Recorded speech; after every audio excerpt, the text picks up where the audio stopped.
시간이 빨리빨리 흘러가네요. 그리고 지금은 5.18 지금 그 기념 기간입니다. 민주화를 위해서 항쟁을 하다 많은 광주 시민들이 생명을 잃었습니다.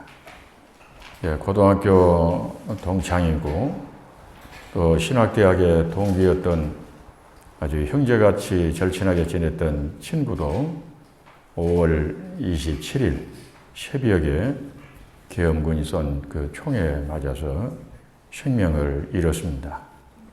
그 아들을 잃은 그 부모님 슬픔을 안고 늘 슬퍼하다가 오래 살지 못하고 세상을 떠났어요. 그리고 그 형제들이 모두 다 굉장히 어려움을 많이 겪었습니다. 도청에 근무하고 신문 기자하고 뭐 그랬던 사람들 다 해직되고 그 어려움을 많이 겪었어요. 다시는 우리나라에 이런 비극이 없는 정의와 공의가 물이 바다를 덮음같이 또 강물처럼 흐르는 그러한 평화로운 나라가 되기를 우리는 늘 기도해야 합니다. 국가와 교회, 교회와 국가 분리할 수 있느냐? 분리할 수 없어요. 왜 그러냐? 교회에서 목사님들이 강단에서 사회적인 설교를 하면 그 좀 이상하게 생각하는 그런 거부감을 갖는 분들이 있어요. 그러나 이 나라가 망해버리면 신앙생활도 자유롭게 할 수가 없습니다. 그래서 나라가 평안하고 나라가 안전해야 신앙생활도 안전하게 할 수가 있어요. 교회도 안전합니다. 저희가 장신대에서 공부할 때에 창조신학에 대해서 문희석 박사에게 공부를 했어요. 배웠습니다. 그래서 모세가 그 권력에 순종을 했다면 이스라엘 백성들의 해방은 없어요. 그러나 하나님의 명령하심을 받고 하나님의 말씀을 듣고 그리고 바로왕의 그 권력에 항거하면서 그 백성들을 해방을 시켰거든요. 오늘 본문의 말씀은 죽음보다 강한 사랑을 말씀을 하고 있습니다. 사랑하면 상대편이 결함이 있고 허물이 있을지라도 사랑스럽고 아름답게 보이는 것입니다. 그래서 옛날 어른들이 그런 말씀들을 늘 해요. 마누라가 예쁘면 처갓집 마당에 박힌 말뚝도, 쇠말뚝도 예쁘게 보인다 그래요. 쇠말뚝이 뭐 예쁘게 보이겠어요? 그런데 마누라가 예쁘면 처갓집 마당에 박힌 쇠말뚝도 예쁘게 보인다고. 우리의 주님은 우리를 늘 언제나 변함없이 우리는 허물이 많지만 우리를 사랑하시는 주님이십니다. 사랑스럽게 보시는 주님이시단 말이에요. 1절은 술람미 처녀는 남의 눈치를 보지 않고 사랑하는 그 연인과 사랑을 나누기를 갈망을 합니다. 2절의 말씀은 주님과 영적으로 깊은 교제를 교회가 원함을 말하고 있습니다. 고급 술은 향이 있고 기분을 좋게 합니다. 그리고 성류는 후손의 번성을 의미합니다. 성령의 술에 취하면 그리스도의 향기가 나고 세상의 그 어떤 것과 비교할 수 없는 기쁨이 임하고 전도의 열매가 많이 맺히게 됩니다. 저는 그런 경험을 했어요. 제가 이 은사 문제, 내가 먼저 은혜 받지 않고 내가 성령 충만하지 않고는 목회를 할 수 없겠구나 하는 그러한 젊었을 때의 절박감을 느꼈던 적이 있었어요. 왜냐하면 교회 안에 방언 기도하지, 예언하지, 무슨 기도하고 환상을 보지, 그런 집사가 있는데 신방을 같이 가잖아요. 교인 가정에 같이 가면 예배 드리고 이 설교하는 것은 교인들이 관심이 없어요. 뒷전이에요. 그건 이제 서막이고 본론이 있어요. 본론이 뭐냐 그러면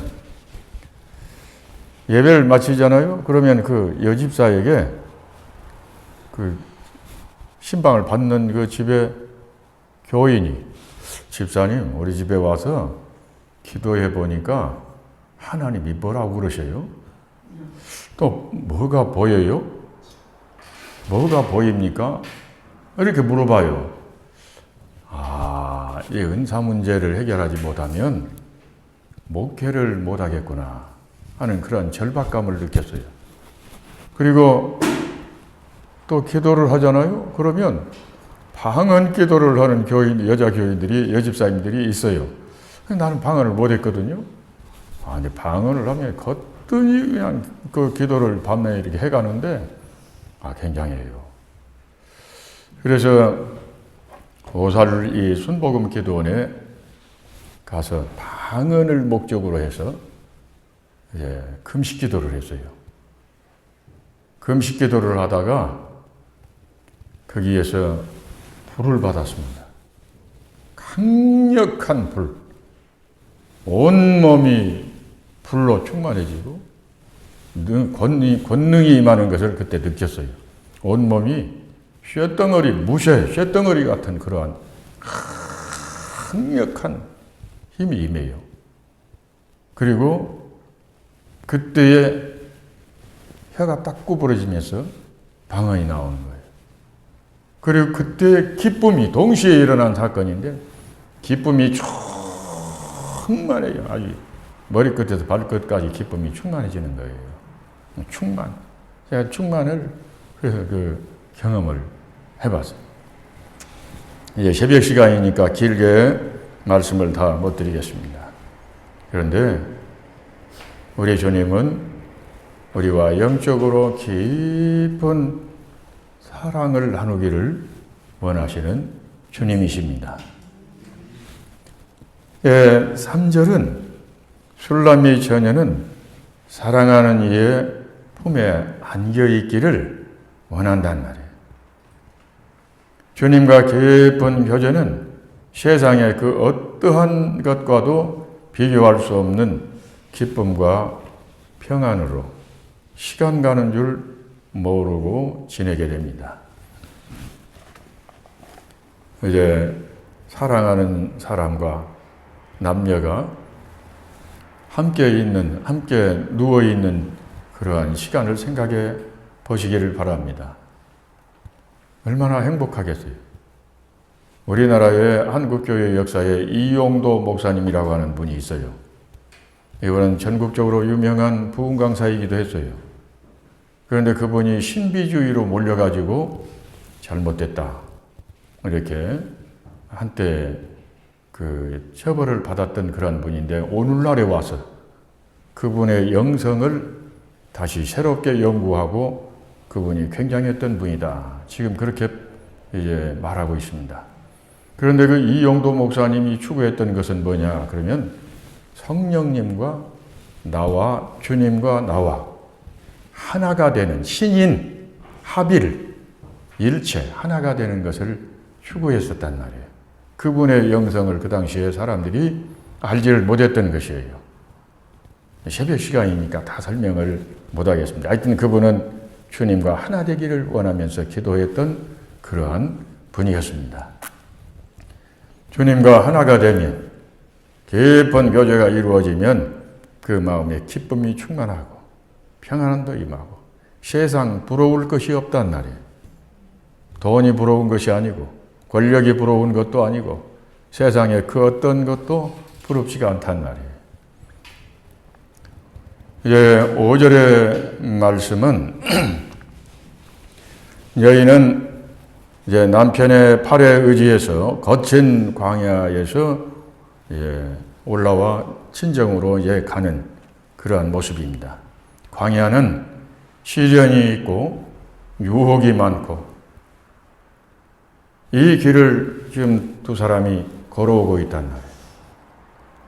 부부간에 갈등이 있지만 남편의 그 팔을 꼭 붙잡고 놓지 않고 꼭 붙잡고 함께 걸어간단 말이에요. 우리가 믿음의 생활을 해갈 때 때로는 회의감도 들고 의심도 들고 또 피곤하고 지칠 때도 있고 그렇지만은 주님 손 붙잡고 놓지 않고 가게 되면 본향에 이르게 되는 줄로 믿습니다. 6절에서 7절의 이 말씀은 너는 나를 도장같이 마음에 품고 도장같이 팔에 두라. 사랑은 죽음같이 강하고 질투는 수월같이 잔인하며 불길같이 일어나니 그 기세가 여호와의 불과 같으니라. 많은 물도 이 사랑을 끄지 못하겠고 홍수라도 삼키지 못하나니 사람이 온 집의 재산을 다 주고 사랑과 바꾸려 할지라도 오히려 멸시를 받으리라 라고 말씀을 하였습니다. 유명한 말씀입니다. 인감도장은 사람들이 자기의 소유 중에 가장 소중하게 여기는 것입니다. 인감을 잘못 쓰면 망해버린단 말이에요. 아내는 남편이 가장 중요하고 남편은 아내가 가장 중요합니다. 자녀가 중요한 것 같지만 마지막 끝까지 인생을 함께하는 사람은 부부입니다. 부부가 사이가 이상해져 가지고 불행해진다. 자녀도 소용없어요. 자녀가 끝까지 지켜주는 것 아니에요. 부부의 사랑이 가장 중요합니다. 남편은 아내의 소유, 아내는 남편의 소유, 질투는 수월같이 잔인하며 그랬습니다. 사랑하는 사람을 독차지하고 싶은데 다른 사람을 사랑하면 엄청난 질투가 일어나는 것이에요. 그래서 이 사랑 때문에 일어나는 비극도 있지 않습니까? 잠언 6장 34절에 말씀을 하기를 남의 아내와 간통하면 남편이 투기로 분노하며 용서하지 아니하고 어떤 보상도 거절하리라. 우리가 주님보다 더 사랑하는 것이 있다면 주님은 질투하신단 말이에요. 하나님은 질투하시는 하나님이셔요. 왜 그럽니까? 우리를 사랑하시기 때문에 그렇단 말이에요. 질투하시는 하나님. 우리를 사랑하시기 때문에 그렇습니다. 부부 사이에 왜 사랑이 식어갑니까? 일을 중요시할 때, 돈을 중요시하거나, 자녀를 중요시하거나, 취미생활을 중요시하거나, 자기의 자존심을 중요시하거나, 그럴 때에 부부의 사이가 벌어져 간단 말이에요. 우리는 예수 그리스도의 신부입니다. 주님은 우리의 신랑이십니다. 신앙생활에 방해가 되는 것은 끊고 버릴 때에 그 사랑이 순수해지고 돈독해지게 되는 것입니다. 부부가 사랑하면 어떻게 하게 됩니까? 자기 중심이 아니라 배우자가 좋아하는 것을 하게 됩니다. 배우자가 기뻐하는 것을 하게 돼요. 우리가 주님을 사랑할 때 하나님이 무엇을 기뻐하시는가를 생각하면서 주님이 기뻐하시는 일을 하려고 노력하게 되는 것입니다. 우리 주님은 우리를 도장처럼 마음에 새기고 그리고 손바닥에 우리의 이름을 새기시고 한시도 잊지 아니하시는 하나님이세요. 성경을 이렇게 보니까 원어, 영어, 성경 이렇게 쭉 보니까 우리 주님께서 우리의 이름을 손바닥에 새기셨는데 한 손에 새기신 것이 아니라 양 손바닥에 새기셨다. 이렇게 말씀을 하고 있단 말이에요.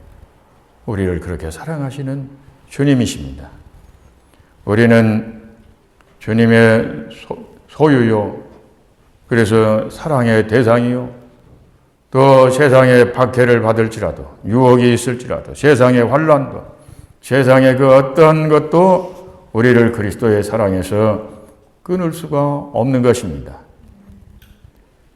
6절에 사랑은 죽음같이 강하고 라는 말씀을 하고 있는데 우리 주님은 우리를 사랑하사 십자가에서 죽으시고 우리를 신부 삼으셨습니다. 죽음보다 더 강한 사랑의 승리가 곧 부활이었습니다. 죽음도 주님의 사랑을 막지 못했고 죄도 실패도 연약함도 주님의 사랑을 끊을 수가 없습니다.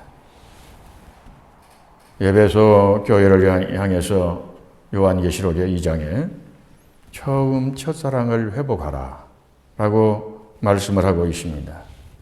저는 지금은 많이 이제 세속화가 된 것 같아요. 마음도 무디어지게. 목회할 때 처음의 마음을 잊지 않으려고 굉장히 노력을 많이 했습니다.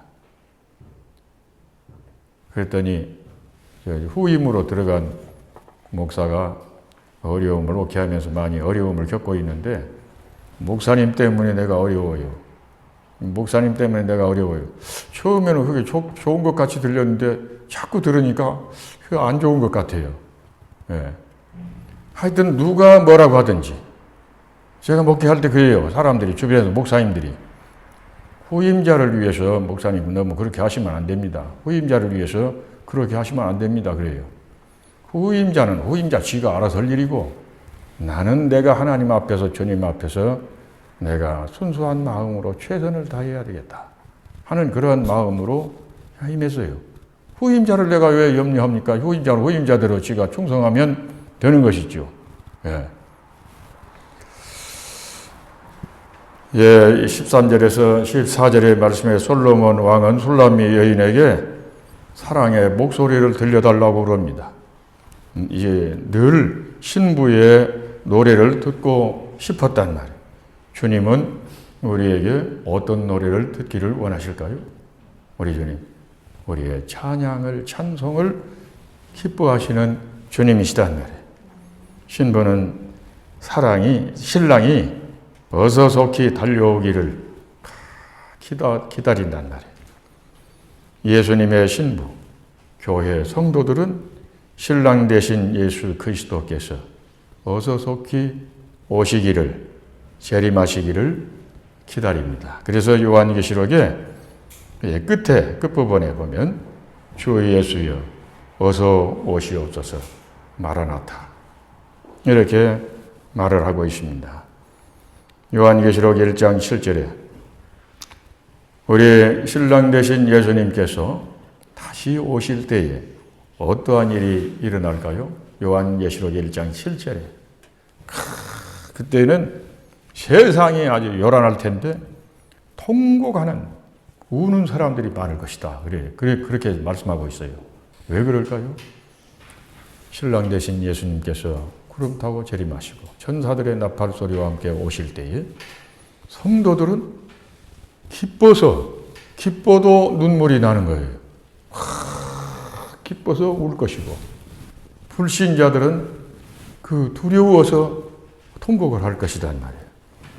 예, 내가 이런 일이 있을 줄 알았더라면 일찍이 예수 믿을 텐데 후회하면서 통곡하는 그러한 사건들이 일어나게 된단 말이에요. 우리 주 예수 그리스도께서 다시 오실 때에 우리는 부끄러움이 없이 신랑 되신 주님을 맞이할 수 있는 늘 마음의 준비를 해가는 우리 믿음의 생활이 이루어지기를 바랍니다. 기도하겠습니다. 하나님 아버지, 부족과 허물 많은 우리를 택하시고 주님의 신부 삼아 주심을 감사합니다. 광야와 같은 거친 세상 속에서 주님 의지하고 주님 손잡고 주님 사랑하며 그 사랑의 마음이 변함없이 살아가는 저희들이 되기를 원합니다. 주님과 깊은 사랑의 교제를 나누면서 살아가기를 원합니다. 성령님의 음성을 들으며 성령님과 깊은 교제를 나누며 세상 그 어떤 것과도 바꿀 수 없는 그런 기쁨과 평안함을 누리는 저희들의 삶이 이루어지기를 원합니다. 하나님, 세상 그 어떤 것도 우리를 주님의 사랑에서 끊을 수가 없습니다. 주님 사랑합니다. 우리를 사랑하사 이제 우리를 신부 삼으시고 또한 십자가에서 죽기까지 이제 사랑하신 주님의 사랑에 감사를 드립니다. 하나님 아버지 감사합니다. 그리고 이 시간도 주님 앞에 귀한 예물을 준비하여 드리는 손길들이 있사오니 하나님 그 마음을 받으시고 주님 은혜를 베푸시고 믿으면 여호와의 영광을 보리라라고 말씀하신 주님, 날마다 생활 속에서 여호와의 영광을 보게 하시고 가정들이 주 안에서 평안하고 복되고 후손들이 하나님 자자손손 대대로 믿음의 가문을 이루어가며 하늘의 신령한 은혜 가운데서 살아가게 하옵소서. 하나님 아버지, 그리고 이제 우리 미랄도리 학교 학생들 하나님 웃당전 하나님 이제 여러 각지로 나가서 전도 활동을 하고 지금 수련회 중에 있습니다. 우리 주 여호와 하나님 아버지께서 우리 학생들 하나하나 다 눈동자를 보아심같이 보호해 주시고 하나님 권세와 능력으로 덧입혀 주셔서 전도하고 찬양할 때 전도를 받는 지역의 주민들 마음의 문이 열리고 감동이 되어지고 예수 그리스도를 그리로 영접하게 하옵시기를 원합니다. 우리 학생들 하나님 서로 존중하고 서로 사랑하고 하나님 협동심을 기르고 또한 독립심도 기르고 믿음이 성숙해지는 귀한 기간 되게 하옵시고 성령이 충만하게 하옵시기를 원합니다. 예수님 이름으로 기도드리옵나이다. 아멘.